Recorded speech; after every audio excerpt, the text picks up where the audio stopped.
bersatu dalam doa. Sekali lagi kami datang kepadamu ya Tuhan, mohon belas kasihan Tuhan, agar Roh-Mu sendiri yang bekerja di tengah-tengah kami ya Tuhan, dalam pemberitaan firman Tuhan, sungguh melawat tiap-tiap kami dalam kebutuhan kami masing-masing. Engkau yang mengetahui apa yang ada dalam pikiran kami, Engkau yang tahu apa yang ada dalam hati kami. Mari Tuhan layanilah kami satu persatu pada pagi hari ini. Kami mohon sungguh pertolongan daripada Roh-Mu yang kudus. Kami juga menyerahkan hamba-Mu, kiranya kekuatan dari Tuhan, pertolongan dari Tuhan dalam pernapasan ini, supaya tidak terganggu dalam pemberitaan firman-Mu. Mari Tuhan berkatilah kami, berikanlah supaya leluasa Roh Kudus itu bekerja di tengah kami. Dalam nama Yesus kami berdoa. Amin. Silakan duduk Bapak Ibu. Mari kita membuka Alkitab kita dari kitab Yohanes. Ya. Ayat yang ke 16 sampai 18 dan nanti kita lanjutkan ke pasal 16 ayat 7 sampai 14. Yohanes pasal 14 ayat yang ke-16 sampai 18. Ya. Minggu lalu saya tidak di sini ya. Iya, jadi terpikir tentang, karena kita waktu itu memperingati hari kenaikan, tapi kita tidak ada memperingati khusus tentang turunnya Roh Kudus. Jadi karena itu hari ini saya ambil tema tentang Roh Kudus. Tapi judulnya saya buat temanya tidak ditinggalkan sendirian. Itu yang menjadi tema kita hari ini. Mari kita lihat ayatnya 16. Ini pendek sampai 18. Kita baca bersama-sama ya. 1, 2, iya. Aku akan minta kepada Bapa dan Ia akan memberikan kepadamu seorang penolong yang lain, supaya Ia menyertai kamu selama-lamanya, yaitu Roh kebenaran. Dunia tidak dapat menerima Dia, sebab dunia tidak melihat Dia dan tidak mengenal Dia. Tetapi kamu mengenal Dia, sebab Ia menyertai kamu dan akan diam di dalam kamu. Aku tidak akan meninggalkan kamu sebagai yatim piatu. Aku datang kembali kepadamu. Pasal 16. Mari kita lihat ayat yang ke-7 sampai 14. Saya bacakan. Namun benar yang kukatakan ini kepadamu adalah lebih berguna bagi kamu jika aku pergi.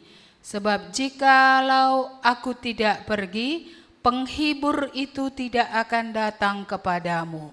Tetapi jikalau aku pergi, aku akan mengutus Dia kepadamu. Dan kalau Ia datang, Ia akan menginsafkan dunia akan dosa, kebenaran dan penghakiman. Akan dosa karena mereka tetap tidak percaya kepadaku. Akan kebenaran karena aku pergi kepada Bapa dan kamu tidak melihat aku lagi. Akan penghakiman karena penguasa dunia ini telah dihukum. Masih banyak hal yang harus kukatakan kepadamu, tetapi sekarang kamu belum dapat menanggungnya. Tetapi apabila Ia datang, yaitu Roh kebenaran, Ia akan memimpin kamu ke dalam seluruh kebenaran. Sebab Ia tidak akan berkata-kata dari dirinya sendiri, tetapi segala sesuatu yang didengarnya, itulah yang akan dikatakannya, dan Ia akan memberitakan kepadamu hal-hal yang akan datang. Ayat 14, Ia akan memuliakan aku, sebab ia akan memberitakan kepadamu apa yang diterimanya daripadaku. Sampai sedemikian jauh saja pembacaan firman Tuhan. Mari kita kembali dulu ke pasal 14 tadi. Tapi saya mau bertanya dulu nih. Siapa di antara kita yang takut sendirian? Nah, ini kan pertanyaan biasa, tapi menjawabnya agak susah ini ya. Ada yang takut sendirian? Enggak dengar suaranya. Hah? Ada yang takut? Iya, suaranya terpecah. Tapi ada yang diam saja. Yang diam ini bagaimana? Iya, suaranya bagai bereng-bereng. Jadi enggak ada jelas terdengar gitu ya. Entah takut atau tidak takut. Pada umumnya orang takut sendirian. Kalau dia mau jujur ya, suami takut ditinggal istri, takut sendirian dia. Kayak mana nanti aku ini kalau istriku tidak ada lagi. Istri pun mungkin gitu juga ya kan. Kayak mana nanti aku ini kalau aku sendirian. Anak-anak juga loh. Kayak mana kalau mama papa kami tidak ada lagi. Anak-anak pun agak takut pasti. Ya, takut dia. Makanya selalu kita lihat kisah anak yatim piatu ya. Yang yatim aja masih ada salah satu orang tuanya, itu pun kadang gak terurus dengan baik. Apalagi kalau dua-duanya gak ada. Bayangkan, sehingga kadang ditempatkan di rumah bibinya, entah di rumah siapa. Kadang-kadang dipukuli, kadang-kadang diperlakukan tidak baik. Syukur-syukur kalau yang menampung dia itu orang yang baik, menganggapnya seperti anaknya sendiri ya. Iya, maka dia akan merawatinya, dia akan memeliharanya, mengasihinya seperti itu. Dulu saya pernah bercerita bagaimana di Afrika orang punya istri 100. Iya, karena takut dilupakan. Takut dia bahwa nanti enggak ada lagi yang ingat dia. Jadi dia buat banyak istrinya supaya kalau istri yang ini mati, istri yang sana masih ingat. Kalau anak yang ini cuma 1, yang anak yang sana ada 5 bisa ingat. Jadi sebenarnya kesendirian ataupun dilupakan adalah hal yang tidak tidak diinginkan oleh manusia. Iya, jadi ketika Yesus akan kembali ke sorga, dia sudah memikirkan akan hal ini. Bagaimana nanti murid-murid ini kalau mereka saja, padahal mereka pun gak sendirian karena mereka ada beberapa yang percaya. Ada kelompok yang 11, 12 dengan tambahan Matias, karena Judas sudah tidak ada lagi. Ada kelompok yang 70, ada kelompok besar juga yang melihat Yesus 500 orang sekaligus itu di Galilea. Jadi kan ini sebenarnya bukan sendiri, ada banyak orang-orang yang percaya. Tapi apakah itu cukup? Karena Tuhan tidak ada lagi di bumi untuk secara fisik menyertai mereka. Ya, jadi Tuhan Yesus memikirkan itu. Dan dia bilang tadi, aku pergi, tapi aku nanti kembali. Ya, aku akan minta kepada Bapa untuk memberikan kepadamu penolong. Ya, penolong yang lain. Yang kalau dulu aku menyertai engkau terbatas waktunya, tapi penolong yang lain ini akan menyertai engkau selama-lamanya. Ya. Jadi penolong yang lain ini, Parakletos itu adalah penolong yang sama ya kualitasnya dengan yang sebelumnya, maksudnya dengan Yesus. Iya, maka yang penolong yang lain ini tidak boleh lebih rendah dari Yesus. Ya, maka penolong yang dikirim ini adalah pribadi ketiga dari Allah Tritunggal. Dia adalah sama kuasanya, dia sama artinya pemikirannya, ya, dia sama kekudusannya, dia sama, ya, dalam apa yang dia katakan, karena apa yang dikatakan Roh Kudus tadi tidak dari dirinya, tapi dari Yesus atau dari Bapa, ya. Jadi kita melihat penolong yang lain ini bukan setaraf dengan nabi, bukan. Iya, penolong yang lain ini karena ada tafsiran yang lain bilang ini nabi yang lain gitu. Jadi kalau nabi dia tidak setara dengan Yesus Tuhan. Iya, jadi ini penolong yang lain ini nggak bisa nabi ini. Tapi penolong yang lain ini harus sama dia seperti Yesus. Dan itulah Roh Kudus yang dikirimkan untuk datang ke dalam dunia, untuk menyertai, bukan sementara. Penyertaannya 2 kali tadi disebutkan di sini, selama-lamanya. Orang menikah punya teman hidup akan menyertai, tetapi menyertai hanya sampai napas ini ada. Akan tiba waktunya napas diambil tidak lagi disertai. Dan dia tidak akan datang dalam bentuk roh, ya, nggak akan datang dia. Kukawanilah, ya kan, temanku di bumi, ya, teman pewaris kasih karunia, nggak akan pernah lagi dia muncul. Karena dia bukan sama seperti Yesus yang bisa, ya, minta kepada Bapa tadi agar ada penolong yang seperti Yesus, kuasanya, semua keberadaan kealahannya. Iya, jadi ini saya pikir sangat penting, ya.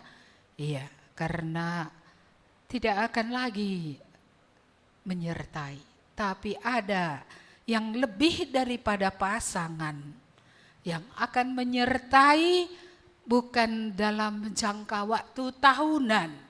Ini adalah berabad-abad sampai kekal selama-lamanya. Ini anugerah yang luar biasa. Itulah sebabnya Yesus berkata, lebih berguna aku pulang. Kalau aku belum pulang, aku cuma satu. Aku berada di satu tempat tapi tidak berada di tempat lain. Tapi Roh Kudus, yaitu Allah sendiri, ya, yang akan datang ke dalam dunia. Dia tidak dibatasi oleh ruang, dia tidak dibatasi oleh waktu, dia tetap akan ada dan dia tetap menyertai di bumi sampai selama-lamanya. Siapa yang ingin punya teman yang demikian, ya? Iya, punya teman seumur hidup aja sampai mati aja sudah senang. Kalau bisa sama-sama tua, sama-sama, jangan jauh kali matinya lah, ya kan? Kalau bisa kelang berapa? Kelang 1 hari, kalau bisa, iya. Tapi teman yang satu ini, yang penolong yang diberikan Tuhan tadi, ini bukan tadi sampai kematian kita. Kita mati, Roh Kudus kan nggak pernah mati-mati, ya. Tapi kalaupun kita mati, kita tidak ditinggalkan. Ya, roh kita, ya, akan bersama-sama dengan Tuhan dan bersama dengan Tuhan itu sampai kepada kekekalan. Siapa di sini yang jalan sendiri tanpa Roh Kudus? Roh Kudus hanya diberikan kepada orang percaya, kepada orang yang sudah bertobat, kepada orang yang lahir baru.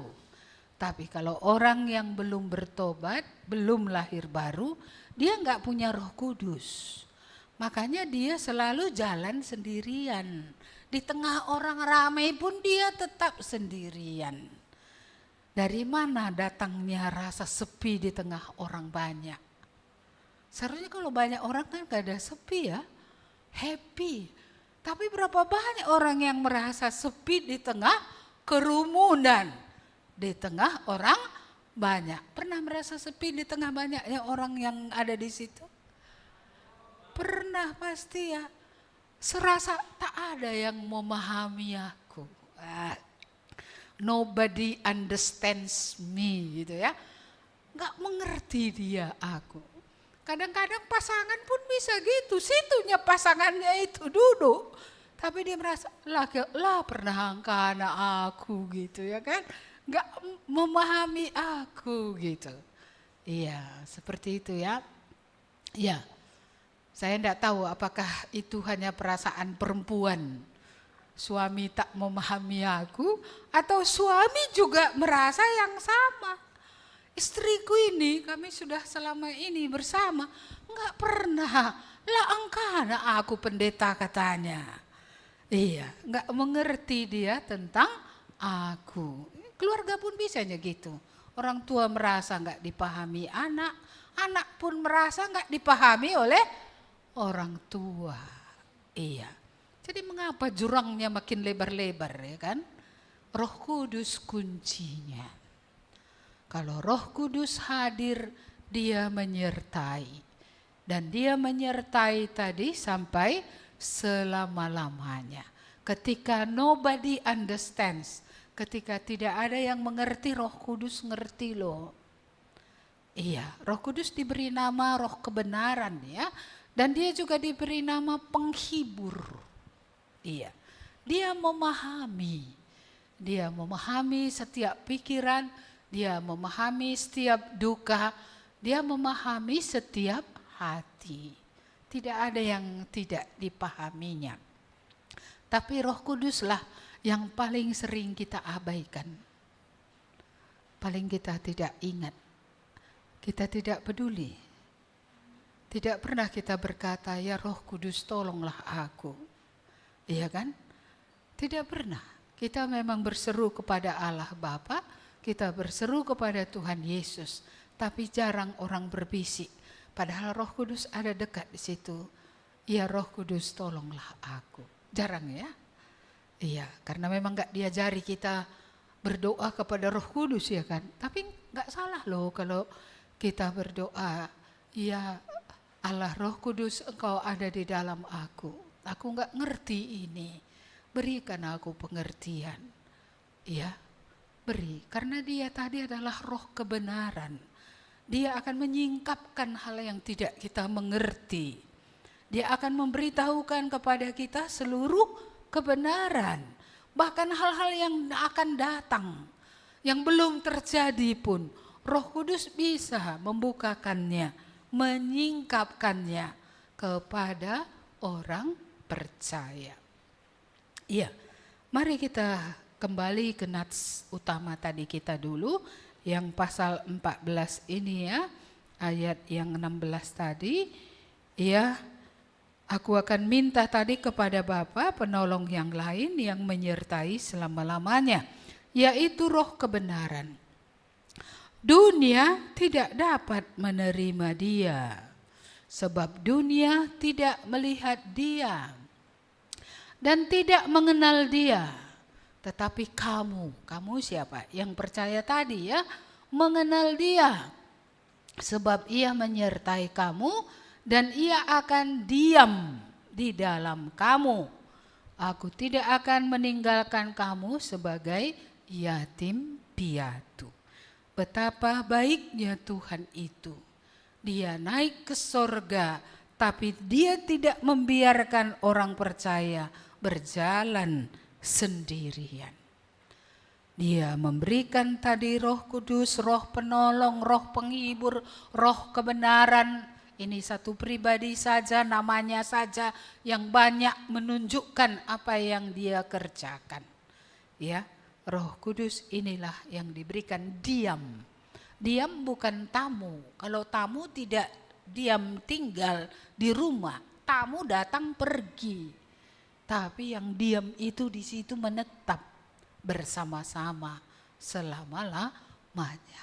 Siapakah kita ini ya? Kita hanya tubuh yang seperti ini, ya jiwa yang seperti ini, tetapi Tuhan berkenan diam, tinggal bersama-sama dengan kita dan tidak pernah meninggalkan kita. Ya, jadi orang yang single mother, ya, single father, kamu tidak pernah sendirian. Orang yang menikah yang merasa sepi tadi pun, engkau tidak pernah sendirian. Ada Roh Kudus yang diberikan oleh Tuhan, yang diutus tadi dari Bapa, ya, ya, yang akan bersamamu. Dia bukan gini, ketika dia ngambek dia pergi, ketika dia nggak ngambek gitu ya, dia datang lagi gitu. Kalau kita kan bisa saja, udah nggak cakapan hari ini gitu ya kan, kenapa? Pergi, ya kan, nggak mau ngomong, diam. Ya saya pun kadang gitu, kalau suasana hati saya belum sembuh, saya diam juga dulu, sampai nanti sembuh baru saya ngomong. Tapi Roh Kudus enggak gitu loh. Iya, Roh Kudus itu berbeda dengan kita ya. Iya, dia menyertai. Kalau kita salah, ditegurnya, disadarkannya. Ya, kalau ada yang kita nggak tahu, dia jelaskan. Berbeda dengan manusia. Kadang manusia jelaskan pun nggak mau. Iya, sudah gitu ya. Tapi Roh Kudus adalah memiliki sifat yang berbeda. Ini sangat menjadi penghiburan ya di tengah kadang-kadang sibuknya tingginya banyaknya lah kegiatan-kegiatan yang dilakukan. Iya. Jadi tingginya kerjaan ini gitu ya bisa kadang-kadang membuat kita terpisah dari manusia yang lain. Iya. Tetapi Tuhan tidak pernah terpisah dari orang percaya. Dia tidak pernah meninggalkan. Dia tetap di situ. Dia akan memimpin. Dia akan sungguh-sungguh menolong. Senang enggak ya punya Roh Kudus?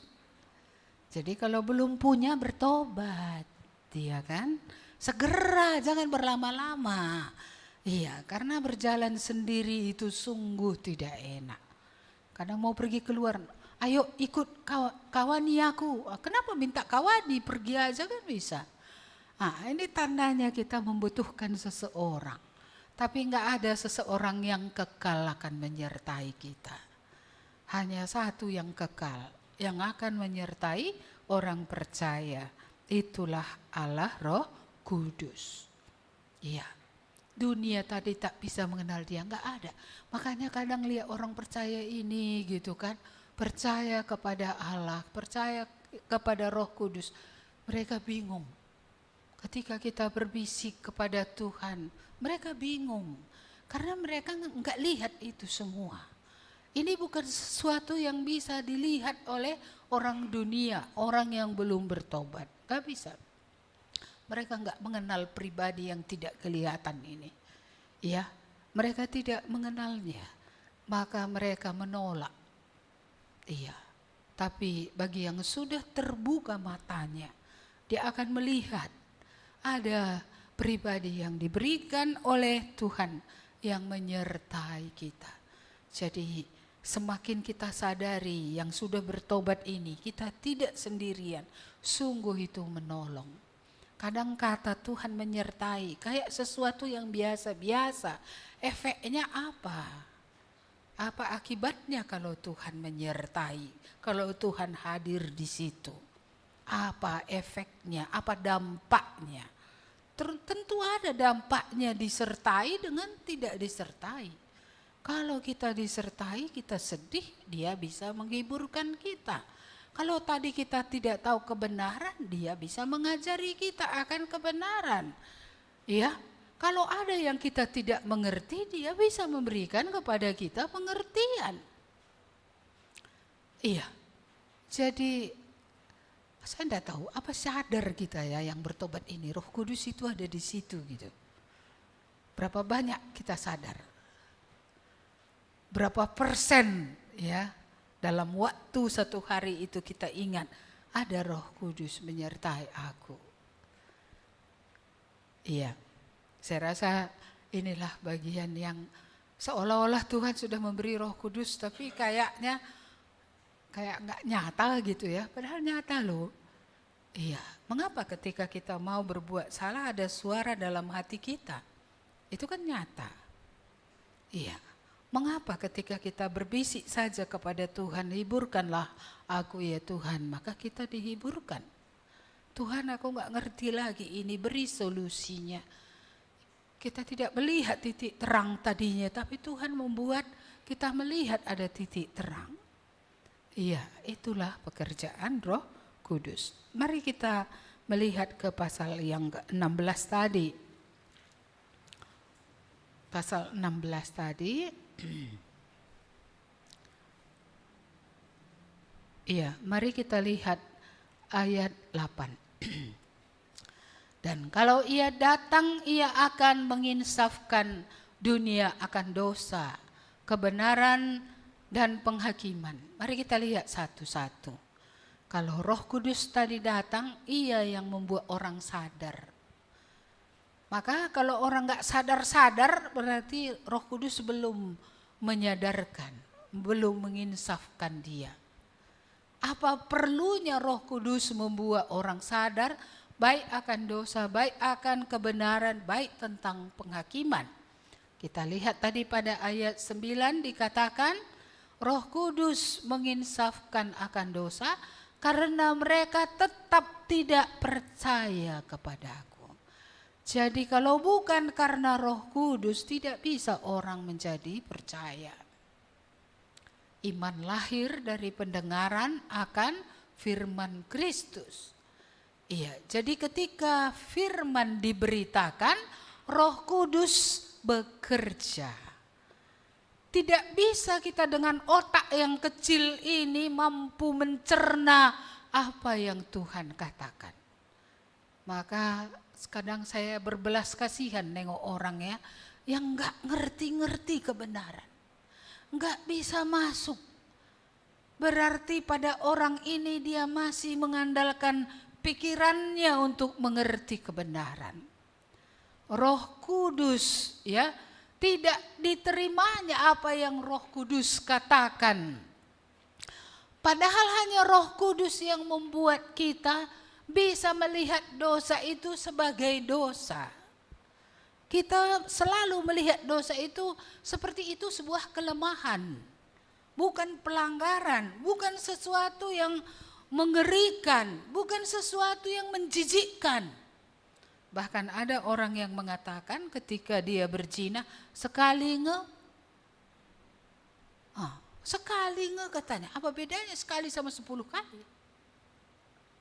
Dosanya itu kan. Jadi kenapa kalau sekali itu enggak berat, lalu kalau 10 kali itu berat? Padahal dosa itu membuat hancur manusia. Padahal itu membawa kerusakan bukan kepada nenek moyang kita, Adam dan Hawa, tapi kepada seluruh umat manusia yang pernah lahir di bumi ini. Itu status orang berdosa itu, tabiat dosa itu diwarisi oleh setiap orang. Apa yang dikatakan John Locke, manusia lahir tak berdosa, itu enggak benar. Iya, karena kita sudah dilahirkan dalam benih itu. Benih itu tinggal mupukinya aja. Tinggal nunggu, ya kan? Dia akan bertunas dan berbuah, tapi buahnya adalah buah kejahatan. Tidak ada orang yang perlu diajari untuk berdosa. Gak perlu kursus dosa, semua orang tahu berbuat. Apalagi kalau kesempatannya ada. Banyak orang tidak berdosa hanya karena kesempatannya belum ada. Tapi kalau kesempatannya udah ada, udah masuk dia ke celah itu. Ya, kita memang lahir dengan tabiat dosa. Jadi siapa yang bisa membuat kita sadar? Hanya Roh Tuhan. Hanya Roh Tuhan. Maka terus kita harus berdoa supaya Roh Tuhan itu betul-betul memang bekerja supaya betul-betul kita sadar, supaya jangan yang hitam itu kita katakan putih. Iya, maka banyak orang di bumi ini karena Roh Kudus itu belum diterimanya ya, maka dia selalu membela diri. Ya, dia selalu merasa bahwa apa yang dilakukannya adalah benar, sekalipun yang dilakukannya itu adalah melawan Allah. Kita masih mengingat Saulus ketika dia belum berjumpa dengan Tuhan di jalan menuju Damsyik. Dia merasa benar kali di hadapan Tuhan dengan mengejar-ngejar orang percaya, menangkapi mereka, memasukkannya ke dalam penjara. Bahkan jikalaupun dia membunuh, dia merasa benar. Mengapa? Tidak ada Roh Kudus di dalam hidupnya pada masa itu. Tapi setelah dia bertemu dengan Tuhan di jalan menuju Damsyik, ya, Roh Kudus juga diberikan dalam hidup Saulus, yang kemudian berubah namanya menjadi Paulus. Sehingga dia setelah itu tahu, aku ini berjalan ya dalam kebenaran yang kudirikan sendiri, bukan dalam kebenaran yang Allah dirikan. Jadi dia membenarkan diri menurut kebenarannya. Dia bukan menerima kebenaran yang dinyatakan oleh Allah. Maka yang kedua dari menginsafkan tadi adalah menginsafkan akan kebenaran. Kebenaran. Mengapa? Karena Yesus sudah pergi kepada Bapa. Nggak ada yang bisa lihat dia. Bagaimana bisa percaya kalau kita nggak melihat dia dengan mata kepala sendiri? Iya, bagaimana kita percaya? Yesus itu 2000 tahun lalu naik dia ke sorga. Bagaimana kita menjadi percaya jika bukan Roh Kudus yang bekerja? Tapi kalau Roh Kudus yang meyakinkan kita, ya, bahwa itu benar, bahwa Yesus memang ya pernah menjadi manusia, bahwa dia benar-benar mati oleh karena solidaritasnya kepada manusia, menggantikan manusia di kayu salib. Iya. Dia ya, di dalam Yesus inilah nyata seluruh kebenaran Allah. Melihat Yesus, melihat Allah. Saya senang dengan Yohanes 14 ayat 6 versi bahasa Karo. Aku meketuhu-tuhun, ibas aku teridah kaisi benar karena dibata. Akulah kebenaran. Apapun tentang Allah itu kamu bisa lihat di dalam aku. Di dalam aku kamu lihat Allah itu nyata. Ya, ibas aku teridah kerina si benar karena dibata. Di dalam Yesuslah nampak semua yang benar ya tentang Allah.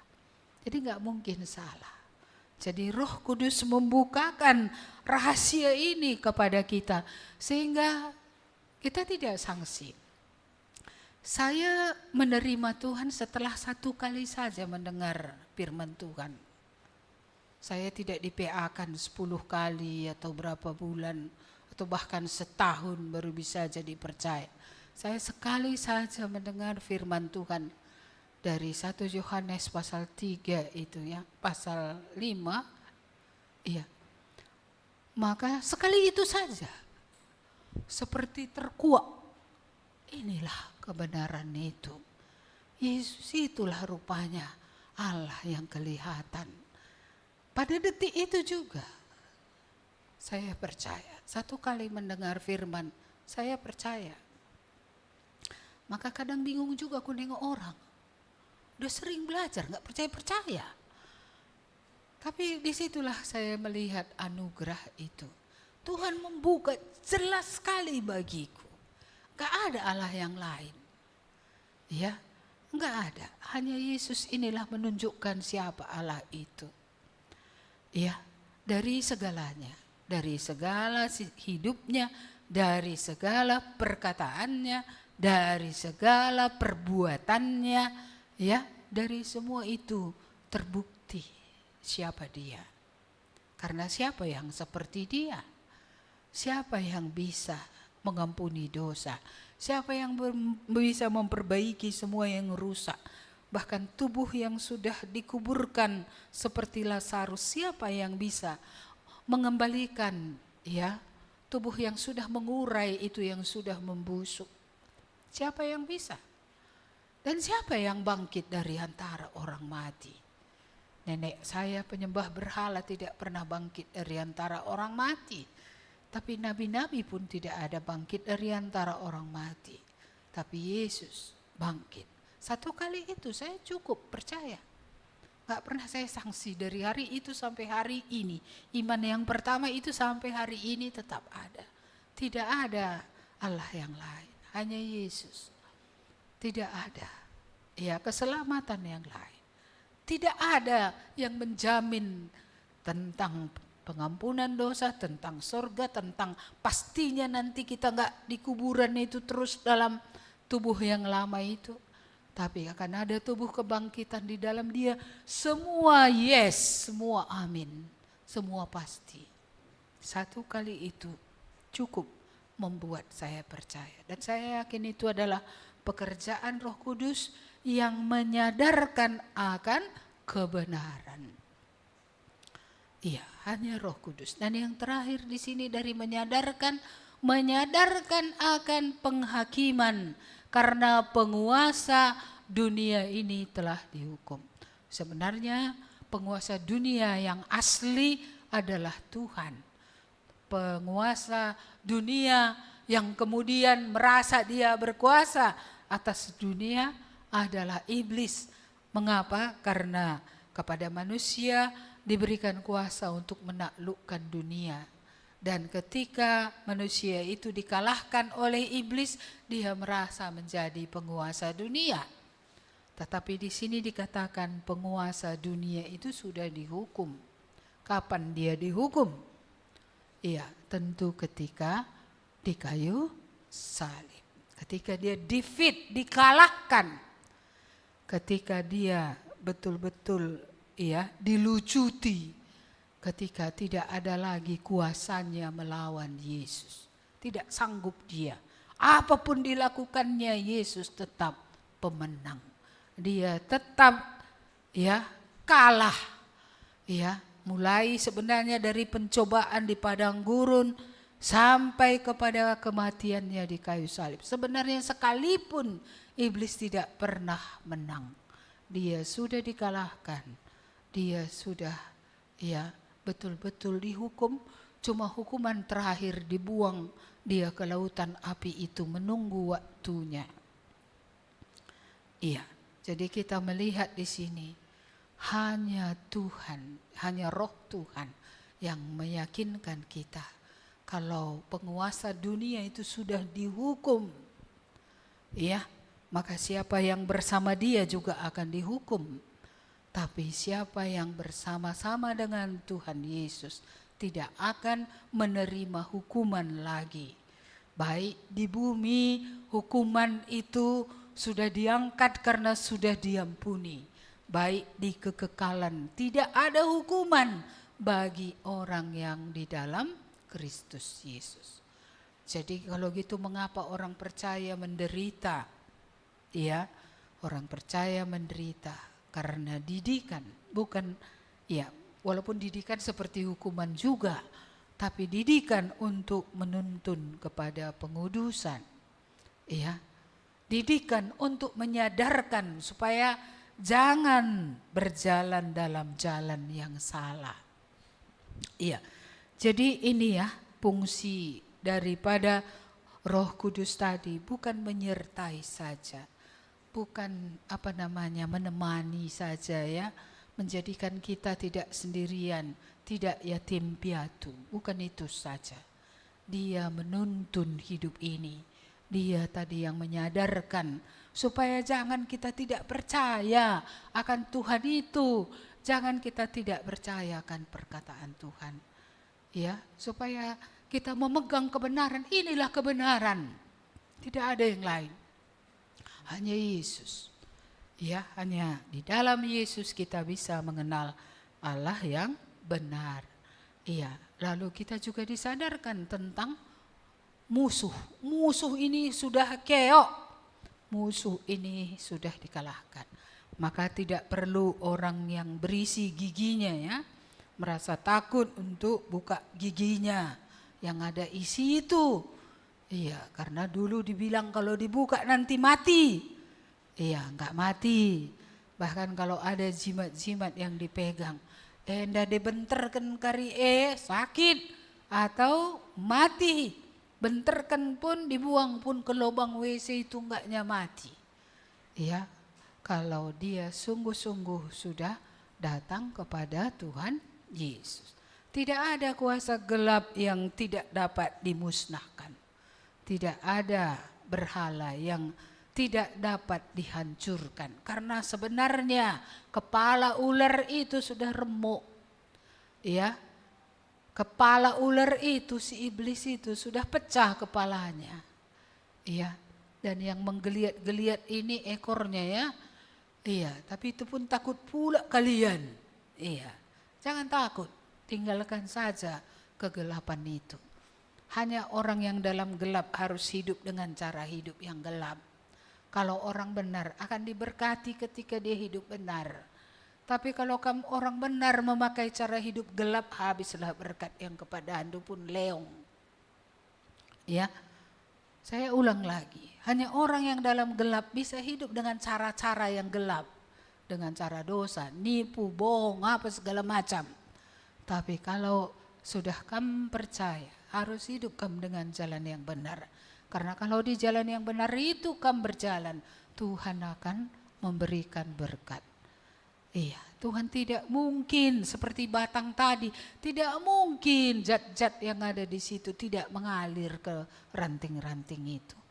Jadi kalau ada zat di batang tidak mengalir di ranting, artinya apa? Ranting itu berarti terputus atau ada sumbat-sumbatnya. Sehingga akhirnya apa yang dari batang tidak mengalir ke ranting. Iya. Jadi cara hidup kita memang harus beda. Tapi aku jualan Bu, macam mana nggak bisa aku bujur. Iya kan gitu orang bilang ya, kalau bujur terbujur katanya ya. Iya, begitu ya, kalau bujur terbujur, iya. Iya, orang benar justru harus bujur, harus benar. 1 kilo tetap harus 10 on. Harga itu kamu pikirkan modal itu berapa. Berapa kamu dapat. Orang yang bekerja harus menghasilkan. Gak ada orang bekerja untuk tidak mendapat apa-apa. Ya, semua bekerja, orang bekerja mendapat upahnya. Tapi upah yang normal. Dan jangan menginginkan kamu gak kerja tapi kamu dapat. Itu bahaya itu. Tidak kerja tapi dapat. Kayak mana itu? Tidak mengerjakan apa-apa tapi maunya beruntung. Iya, ini kehidupan yang lama. Kalau yang lama gak usah bekerja tapi untung terus ya. Iya, menipu pun gak apa-apa, pokoknya untung, gak usah dipikirkan itu semua. Iya, inilah kehidupan yang lama. Iya, jadi mari kita belajar mengandalkan Tuhan. Tuhan itu dari kekekalan Tuhan yang baik. Pada waktu penciptaan dia juga Tuhan yang baik. Dia siapkan semua. Baru diciptakannya manusia.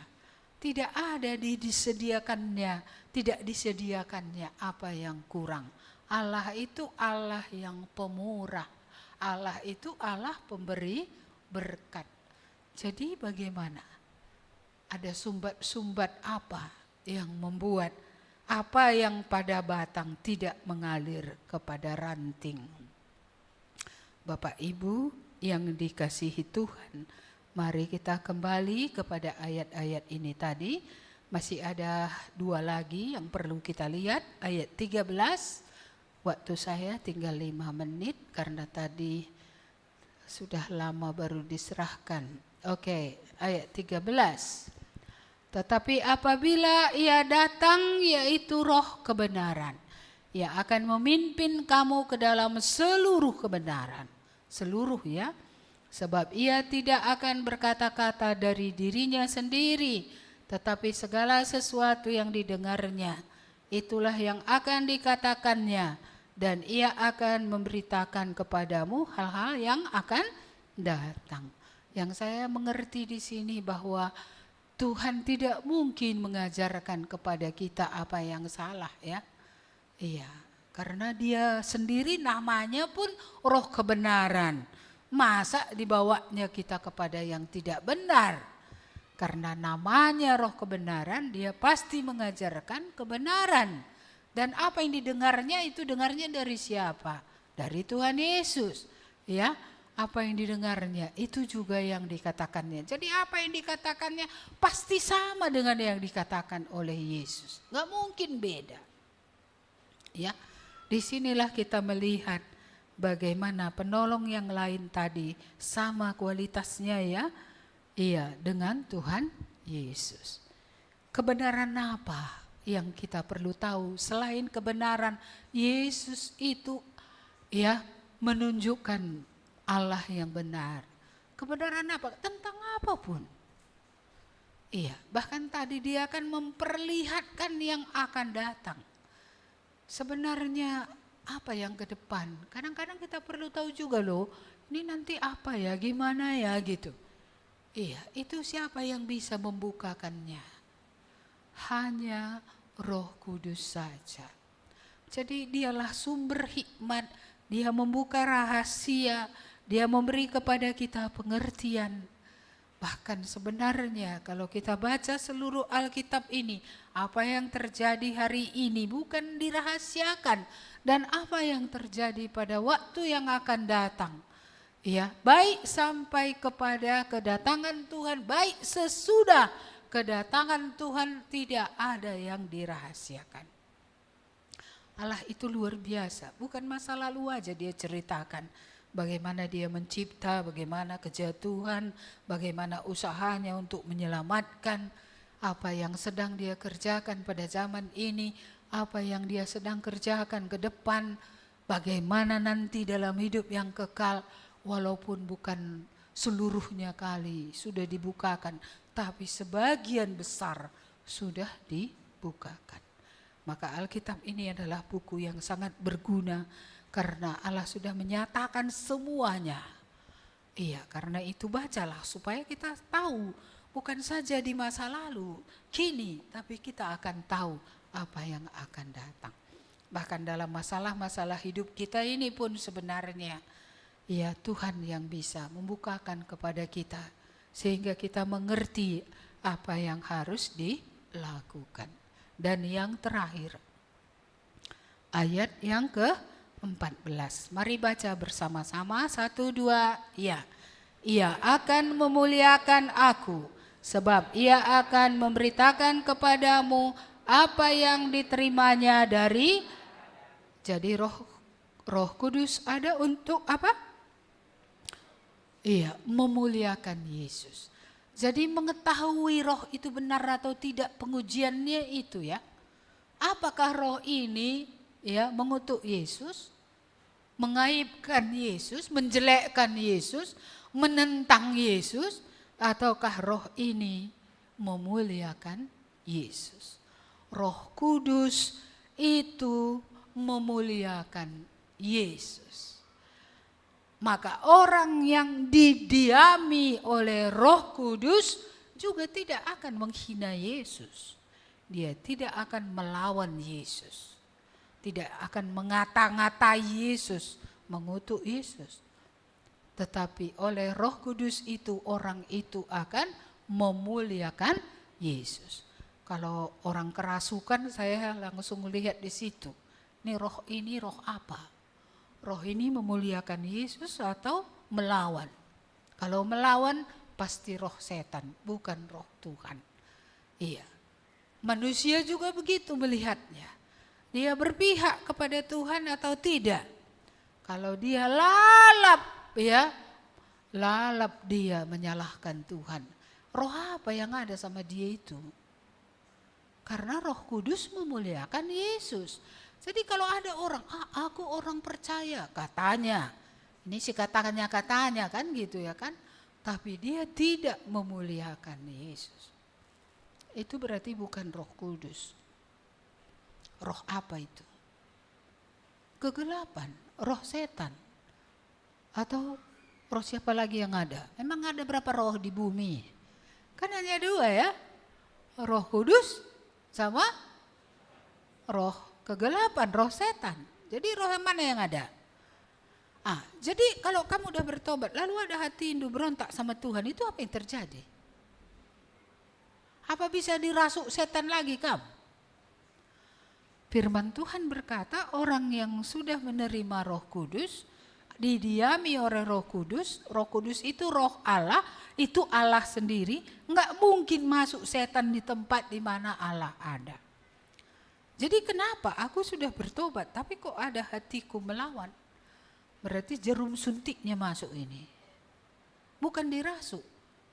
Tapi iblis sedang bekerja memasukkan pikiran-pikiran, perasaan-perasaan ya yang salah. Jarumnya ini sikit masuk, suntikannya masuk.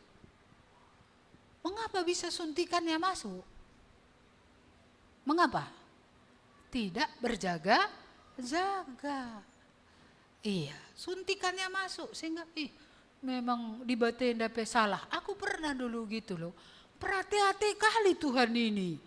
Masa nggak bisa 2% aja ku ikutkan mauku? Masa semua harus maunya dia? Aku sampai berontak gitu. Tapi aku nggak menyadari itu roh setan ya. Yang nggak menyadari itu suntikan kegelapan. Aku udah bertobat, nggak mungkin dirasuk. Iya, jadi mengapa ada pikiran kayaknya kok Tuhan ini perhati-hati gitu. Iya, itu suntikannya tadi. Tapi bagaimana akhirnya aku sadar? Roh Kudus bicara. Iya, apakah Allah nggak layak dia berdaulat? Iya, lalu Tuhan ingatkan, apakah aku pernah melakukan yang salah? Pernahkah aku tidak baik? Pernahkah aku tidak kudus? Pernahkah aku tidak benar? Pernahkah aku merancangkan yang jahat? Lihat apa yang kulakukan. Ya, saya melihat apa yang dia lakukan sepanjang sejarah yang ada di Alkitab. Dan juga dalam hidup saya, bahkan ketika belum bertobat, berapa kali saya selamat dari maut. Karena beberapa kali kecelakaan hampir mati. Tapi tidak mati. Bukankah Tuhan baik? Saya nangis. Tuhan ampuni aku. Iya, tapi di situ dulu saya berpikir, mengapa muncul pemikiran seperti ini? Kalau saya sudah mengakui Yesus itu Tuhan. Dia bukan saja juru selamat yang membersihkan aku dari kotoran. Ya, yang mengangkat semua, ya. Apa yang najis. Mengapa sampai seperti itu? Iya, aku dulu belum latihan perang. Belum mengerti aku setelah lahir bergumulnya hidup ini. Ada peperangan, bayi aja berperang untuk bertahan hidup. Mengapa? Karena udara ini kan akan menggerogoti dia. Dia tadinya dalam rahim yang baik, dia di situ dilindungi ya. Masuk ke dalam dunia, tidak ada lagi perlindungan. Lalu kemudian bakteri entah apa yang ada di udara ini semua menyerang dia. Peperangan itu dari sejak awal. Lahir baru itu pun harus sesudah itu punya peperangan. Karena musuh belum dilemparkan ke lautan api itu, dia masih gentayangan. Dia masih berjalan-jalan. Kemana saja, ke Durin Jangak pun pergi juga dia. Ke Simalingkar B pun pergi juga dia. Ke Tanjung Nganom, kemana kita tinggal ini semua. Didatanginya semua ini. Iya, jadi kalau kita gak berjaga-jaga gimana? Iya, jarumnya masuk, gak bisa dirasuk. Tapi masuk pikiran yang salah. Sehingga kita rasa, oh benar pikiranku ini. Padahal pikirannya udah salah, udah jarumnya masuk. perasaan ini pun gitu juga. Masuk dia perasaan tadi. Memang dia tidak pernah mengasihimu, makanya dia kasar. Gitu dia, masuk dia. Kalau kita tidak berjaga-jaga, itulah yang sering membuat kita menangis sia-sia. Gak berguna. Karena kurang berjaga-jaganya. Maka perlu kita terus berjaga dalam persekutuan yang baik dengan Tuhan. Dan perlu kita terus untuk belajar berperang. Sehingga masuk pikiran yang salah. Bukan gitu kata Tuhan Yesus. Kan gitu ya. Masuk perasaan-perasaan yang salah. Apa perasaan ini dari Roh Kudus ya? Kok salah-salah ini kan gitu ya kan? Ini perasaan ini bukan dari Tuhan ini. Ini dari gelap ini. Apalagi kalau ada di sana unsur menyalahkan Tuhan. Iya, karena selalu yang paling sering disalahkan siapa? Siapa yang sering kalian salahkan? Tetangga? Pasangan? Keluarga? Siapa sering kita salahkan? Kalian gak ada pernah nyalahkan orang ya? Bagus sekali kalian ya. Gak pernah juga nyalahkan Tuhan ya? Wah, jemaat kasih anugerah ini luar biasa. Ya, dipenuhi oleh Roh Kudus gitu ya. Iya, saudara-saudara, ingat, musuh itu dari sana kita dulu. Dicobanya nyebalikkan kita ke sana. Kalau enggak bisa kita dirasuknya, paling tidak dimasukkannya jarumnya. Kalau udah masuk jarumnya, lumpuhlah kita. Mengapa lumpuh? Sedih kita. Enggak lagi kita semangat untuk melayani, untuk mengerjakan pekerjaan Tuhan. Seperti itu dia. Iya, dia akan melumpuhkan. Dia enggak bisa lagi. Mematikan kan dia enggak bisa. Membuang ke neraka enggak bisa. Membodohi kita mengatakan Allah itu enggak ada, enggak bisa. Jadi apa yang dilakukannya? Jarumnya. Hati-hati. Periksa perasaan kita. Ini perasaan yang sudah ditebus atau belum? Periksa pikiran kita. Ini pikiran yang melawan Tuhan, melawan kebenaran, melawan firman atau apa ini? Iya, sehingga akhirnya nanti kita bahkan membela dosa. Iya, ini ya. Baik. Saya rasa, sudah lewat juga saya waktunya 10 menit. Sorry ya, saya rasa sampai di sini mari kita terus ya mengingat. I am not alone anymore. Saya tidak sendirian. Itu bagi yang bertobat aja ya. Yang belum bertobat saya harus mengatakan padamu, kamu sendirian. Tidak ada Roh Kudus, tidak ada Tuhan menyertai. Walaupun kamu sering chatting-chatting, Tuhan menyertai. Gak ada Tuhan menyertai. Kan di chat itu gampang kali orang menulis ya kan. God bless. Kalau enggak God bless Tuhan menyertai. TYM ya. Gitu ya. Iya, enggak ada. Maka bertobat hari ini. Kalau enggak bertobat lalap kamu sisada. Ya, sendirian ya kamu jalan terus. Iya. Maka kalau sendirian sudah bisa saya bayangkan itu kayak mana sedihnya. Iya, karena saya lama hidup sendirian. Jadi itu sedih memang, malang. Ya, merasa hidup ini ya malang lah. Iya, bahkan kalau dulu keinginan untuk enggak bersama manusia pun ada, menyendiri. Iya, makanya orang-orang yang tidak dekat Tuhan pasti suka menyendiri. Longgit iras jelma. Mengapa? Iya kan? Karena dia merasa nyaman kalau sendiri. Mungkin dia berbisik sama begu ya. Atau berbisik kepada dirinya sendiri. Iya, kita menjadi manusia yang asosial ketika Tuhan tidak ada dalam kita. Jangan pikir itu satu keuntungan. Oh, dia sedang retreat pribadi. Berapa lama? Kalau retreat pribadi adalah waktunya berapa lama? Masa retreat pribadi bertahun-tahun kan? Ini enggak benar ini. Ya jadi bertobat ya kalau belum bertobat. Dan yang sudah bertobat saya mau ingatkan lagi. Dia di situ kok. Dia di situ. Ya, berbisik saja. Satu hembusan nafas. Dia mendengar. Karena dia sebenarnya mengerti. Tapi dia menunggu. bagaimana kita menyatakan kebutuhan kita akan Dia tiap-tiap hari dalam hidup ini. Amin. Mari kita berdoa. Terima kasih Tuhan atas firman-Mu yang boleh kami renungkan bersama-sama pada pagi hari ini ya Tuhan. Kami bersyukur untuk perkataan Tuhan. Aku tidak akan meninggalkan kamu sebagai yatim piatu. Aku tidak akan membiarkan kamu sendirian. Maka Dia mengutus Roh Kudus datang. Dan Roh Kudus itu sudah turun ke dalam dunia. Dan sudah diberikan kepada tiap-tiap orang yang diampuni Tuhan dosanya. Yang menerima Tuhan Yesus. Yang dilahirkan menjadi keluarga Allah. Terima kasih Tuhan untuk apa yang Engkau katakan. Biarlah semakin real bagi kami. Kehadiran Roh Kudus berdiam dalam hidup kami yang percaya. Bagaimana Engkau terus menyertai, menghiburkan sesuai dengan nama-Mu. Mengajari kami akan kebenaran. Membawa kami ya Tuhan untuk sadar.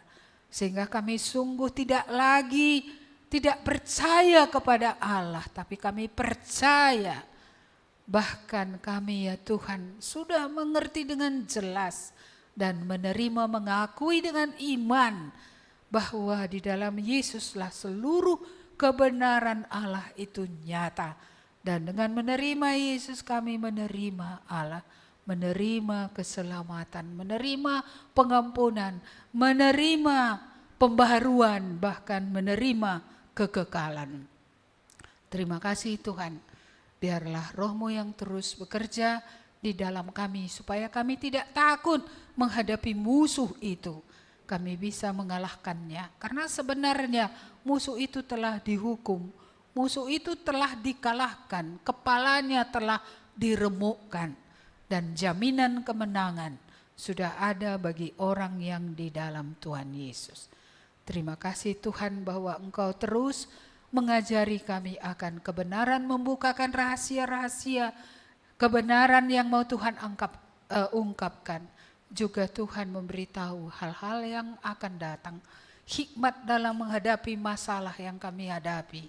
Sumbernya dari Roh Kudus Tuhan. Dan terima kasih untuk mengingatkan kami untuk menguji bahwa Roh Kudus itulah yang memuliakan Yesus. Dan orang yang memiliki Roh Kudus pasti hidup memuliakan Yesus. Karena Roh Kudus itu sudah ditaruh di dalam Dia. Tuhan, biarlah Engkau sendiri yang menolong kami. Supaya kami sungguh ya Tuhan melihat kalau hati kami memberontak. Kalau hati kami menyalahkan Tuhan. Kami tahu orang percaya tidak mungkin dirasuk setan. Kami tahu berarti panah api si jahat ini mulai lagi ingin memasukkan pikiran, memasukkan perasaan, memasukkan hal-hal yang salah ke dalam hidup kami. Supaya dengan kami menyadari itu kami segera datang kepada Tuhan agar boleh kami melihat jarum-jarum itu dan boleh kami datang kepada Tuhan agar semua jarum itu boleh dicabut dan hidup kami dipenuhi oleh Roh-Mu untuk boleh memuliakan Allah.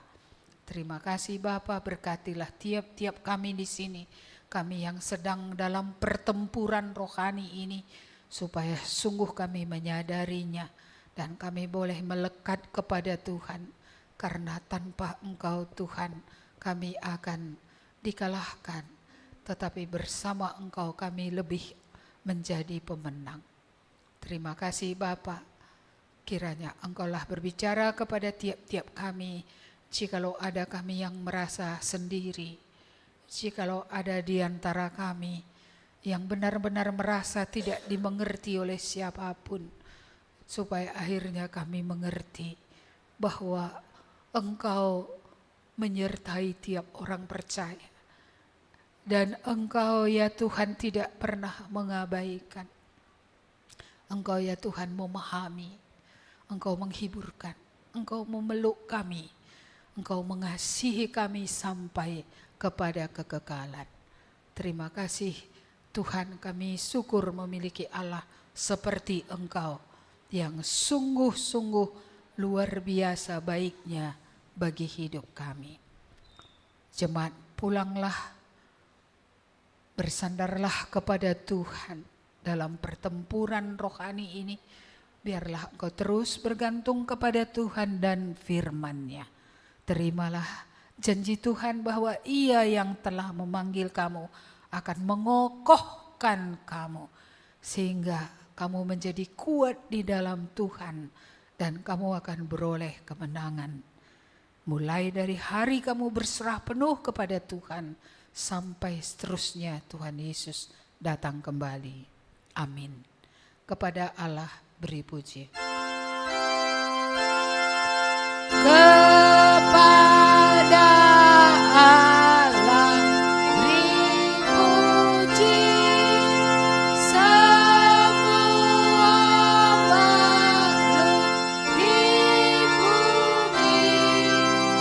Padanya ku beri pujian.